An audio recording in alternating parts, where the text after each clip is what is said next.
Ever been annoyed when something that's supposed to be a specific color just looks well off? Oh, definitely. Like trying to match paint chips, maybe, Mm-hmm. or, making sure a company's logo looks the same across all their materials. Yeah, it's a common problem. And accurately measuring and talking about those color differences is actually a really big deal in lots of industries. It really is. And the fundamental puzzle there is how do we take something as subjective as how we see color and turn it into objective hard numbers? Exactly. So today we're diving into a scientific paper that tackles this head on.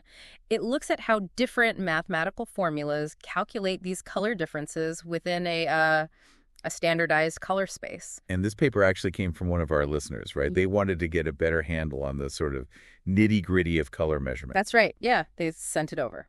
So the paper looks at four main ways, four formulas for calculating color difference within this thing called the CIELAB color space. Mm-hmm. We've got CIELAB 1976, CMC, CIE 94, and CD 2000. Quite a list. Yeah. And you'd think maybe there'd just be one standard way to do it. But here's where it gets really interesting. Right.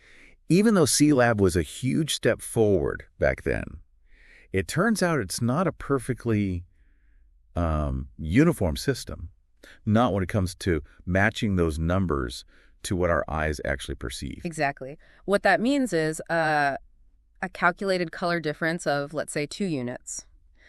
Well, that might look like a really obvious difference to you in one area of color, like maybe the blues. Okay.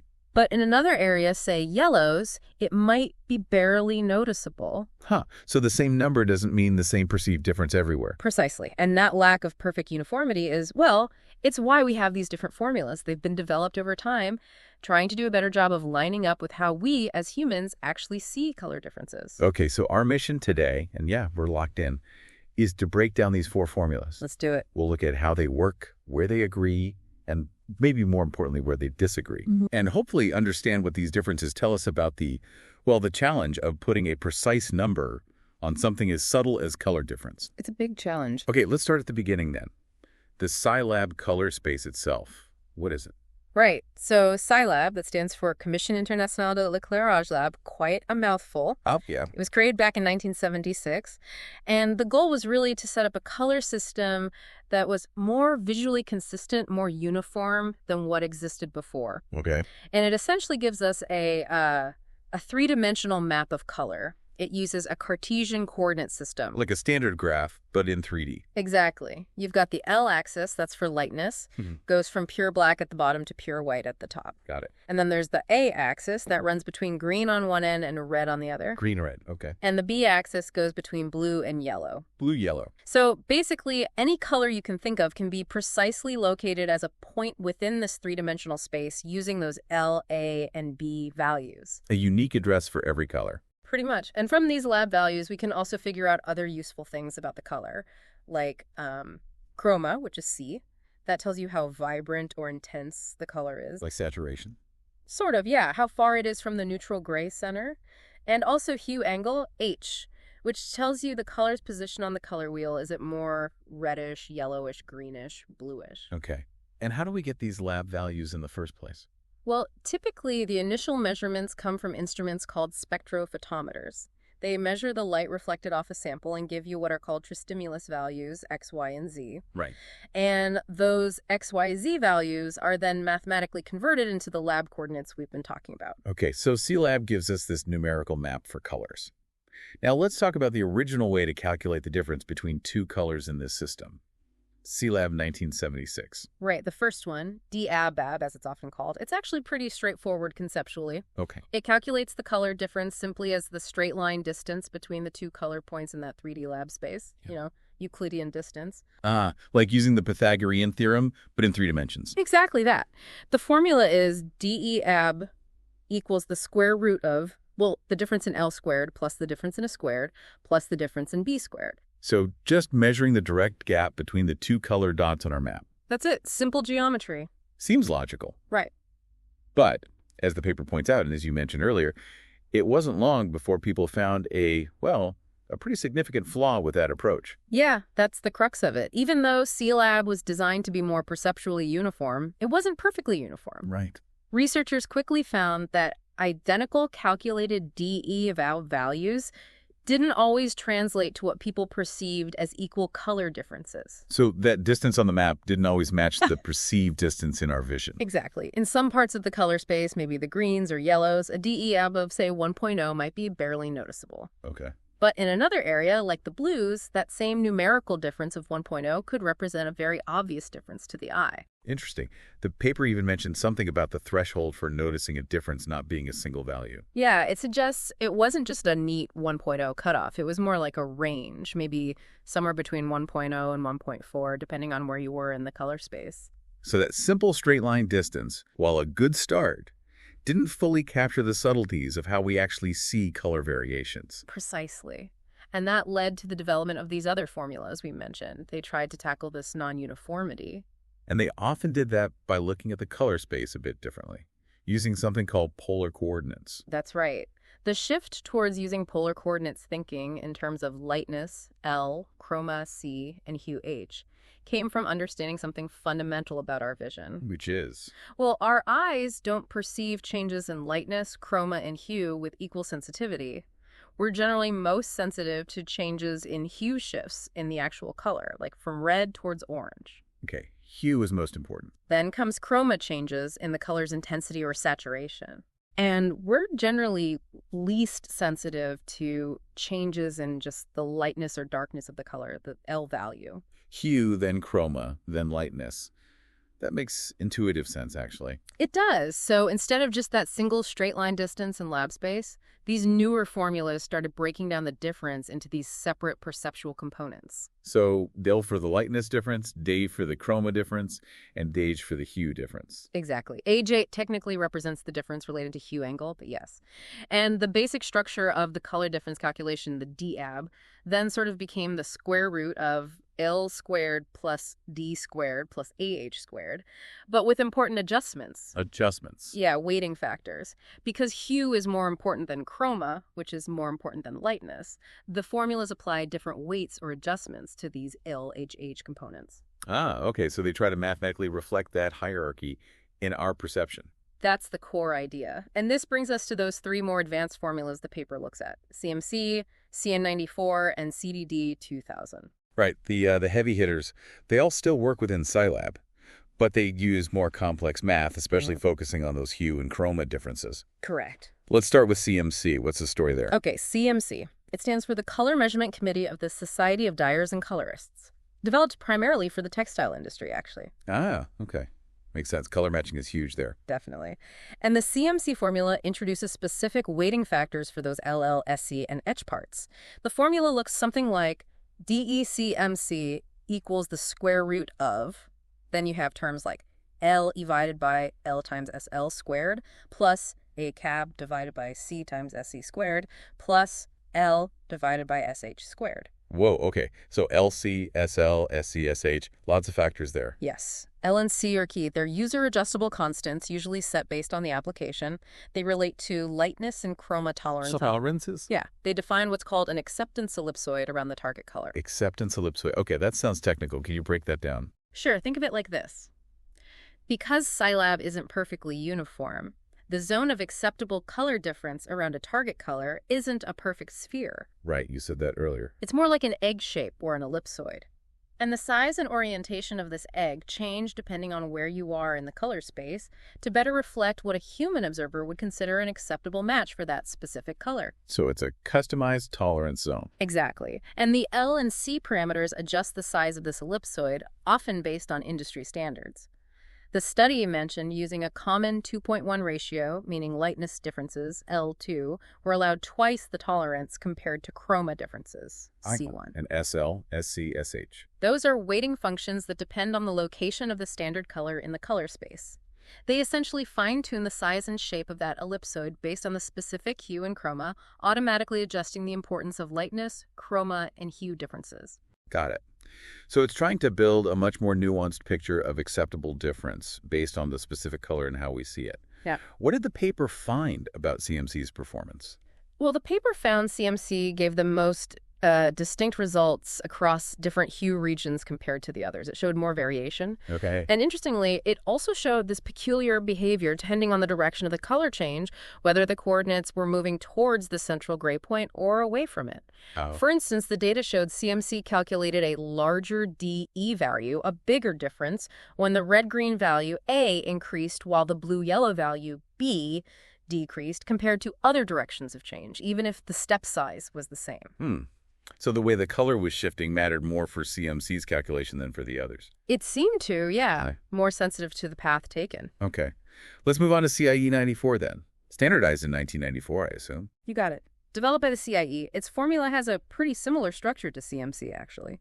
DE94 equals the square root of, again, weighted terms, AL divided by KL times SL squared, plus KAB divided by KC times SC squared, plus HAB divided by KH times SH squared. So similar structure, but different factors. KL, KC, KH in its own SL, SC, SH. Exactly. KL, KC, and KH are called parametric factors, usually set depending on the application, like textiles or graphic arts. In this study, they often used values like 2, 1, and 1. Similar weighting idea to CMC's L and C. Very similar concept, yes. And the SL, SC, SH functions are again weighting factors based on the color's location, but they're defined specifically for the CIE 94 formula. Okay. And what did the paper find about CIE 94? Did it behave like CMC?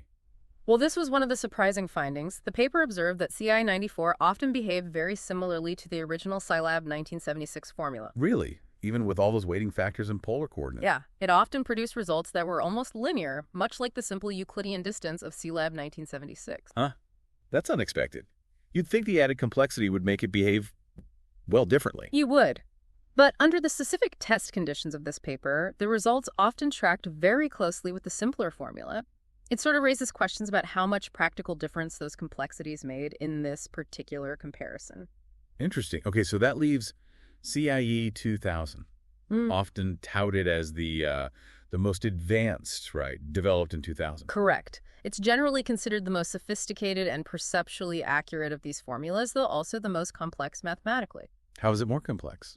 Well, it still works within CIELAB, but it involves calculating modified lightness, chroma, and hue values L, A, B, C through a series of quite involved transformations. It's not just simple weighting. Okay. And importantly, it includes specific corrections, particularly a term called hue rotation, RT. Hue rotation, what does that do? That RT term is specifically designed to improve the formula's performance in the blue region of the color space. Why the blue region specifically? Because, as we noted earlier, human vision is particularly sensitive to hue shifts in the blue area.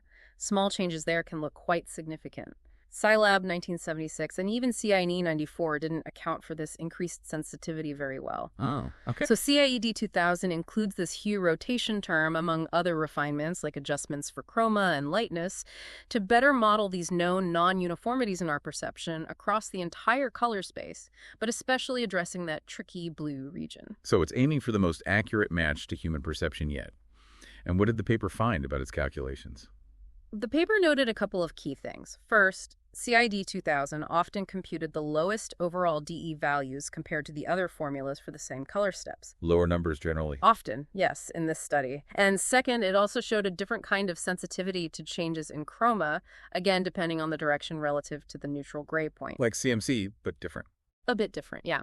When the calculation moved away from gray, color getting more vibrant, the DE values tended to decrease as chroma increased.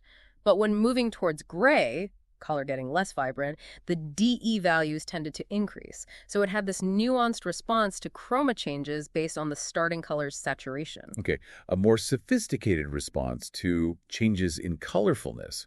Now, the paper didn't just describe these formulas. They actually tested them side by side. How did they set that up? Right, the experimental part. They kept the lightness level constant fixed at L50. That's like a mid-gray plane, and it represents the slice through the color space where you find the widest range of colors. Okay, constant lightness. Then they systematically changed the red-green A and blue-yellow B coordinates. They did this across the four main hue regions, basically, the four quadrants of that AB color plane. So reds, yellows, greens, blues. Exactly. And they made consistent, regular steps in these A and B values, moving systematically across each quadrant. For each step, they calculated the color difference, DE, from a starting reference point using all four formulas. CIELAB 1976, CMC, CIE 94, and CIE 2000. So they were feeding the exact same color changes into each formula and seeing how the calculated difference, the DE, compared. Precisely. A direct comparison under controlled conditions. And what were the main takeaways when they compared all those results? Well, the results really highlighted the differences in how these formulas behave. As expected, I guess. Yeah. CIELAB 1976, the original, consistently gave predictable linear results. Its simple math just produced straight lines on their graphs. No surprises there. Okay. CMC, as we discussed, showed the most variation. It was the most sensitive to the direction of the coordinate change, giving quite different DE values depending on how A and B were shifting relative to each other. The quirky one. Kind of, yeah. Then CIE 94, surprisingly, perhaps often mirrored the simple CIELAB 1976 behavior, relatively linear results despite its more complex structure. The underperformer? Maybe, in terms of showing difference from the basic formula. In this specific setup, it didn't show as much unique behavior as you might expect. And finally, CIE 2000 demonstrated that unique sensitivity to chroma changes, with DE values responding differently depending on whether the color was getting more or less vibrant relative to gray. So each had its own distinct personality in the calculation. Very much so. What was the paper's overall conclusion then? Did they point to one formula as being the best? Not really. No winner declared. The paper concluded that actually all 4 formulas showed what they called computing weaknesses, meaning none of them were perfectly consistent or ideal across all conditions, particularly depending on the specific direction of calculation within the color space. So even the sophisticated ones have quirks. They do. The paper mentioned that while people have talked about maybe using different formulas for different color regions, like one for blues, one for reds, to try and compensate for CIELAB's issues, this research didn't really support that idea strongly. It suggested no single formula was consistently superior across all the tested conditions. But did they note any differences in consistency? They did make an observation there. They noted that under the specific systematic sequences they tested, CIELAB 1976 and CI 2000 showed more consistent computational behavior compared to CMC and CIE 94, which were more variable in their outputs depending on the exact path of the color change. Okay, so 76 and 2000 were maybe more predictable, even if not perfect. In this context, yes. More stable in their calculations across the tested steps. So bringing this back, what does all this mean for someone like our listener, someone trying to get a practical understanding of color measurement for their work, maybe? I think the most crucial takeaway is this. The specific color difference formula you choose or that someone else is using can significantly impact the numerical DE value you get. Even for the exact same physical colors being compared. Exactly. You could measure the same 2 samples, but get a DE of, say, 1.5 with CIELAB 1976 and maybe 0.9 with CIE 2000, or perhaps 2.0 with CMC under certain conditions. Wow, that's a big potential difference. It can be. So it's really, really important to know which formula is being used whenever you see a color difference value reported. And to understand its limitations. Absolutely. Be aware of the formula's known behaviors and potential weaknesses. So if you're in a field where color accuracy is absolutely critical, think printing, textiles, automotive paint. Right, high tolerance applications. Especially if you're dealing with the comparisons across different hues or very subtle differences. Yeah. It sounds like the more advanced formulas like CID 2000 might be preferable. Generally, yes. They are designed to be more perceptually accurate. But, as this paper highlights, even CIE 2000 has its own specific sensitivities, like that response to chroma changes that you need to understand. It's not a magic bullet. Yeah. And for perhaps less critical applications, or maybe just for internal process control, where consistency is key but absolute perceptual accuracy is less vital, the original CIELAB 1976 might still be perfectly adequate. It's simple, it's consistent in its own way. As long as you remember its limitations, that a DE of 1 doesn't always look like a DE of 1 everywhere. Exactly. You just need to be mindful of its inherent non-uniformity. There really isn't a single best answer that fits every situation. The context matters. It really drives home how complex it is, trying to put hard numbers on something as fundamentally personal and subjective as our perception of color. It truly is. So, as we wrap up this deep dive, it's clear that accurately quantifying color difference is still very much an active area of research in color science. Definitely. Even with CID 2000, we're still pushing to better align the numbers from our instruments and formulas with what the human eye and brain actually register. Right. And the science continues to evolve. The paper briefly mentioned things like CICAM-02, which is an even more complex color appearance model. Appearance model? How's that different? Well, it tries to predict not just color difference, but how colors actually look under different viewing conditions, different lighting, surroundings, that sort of thing.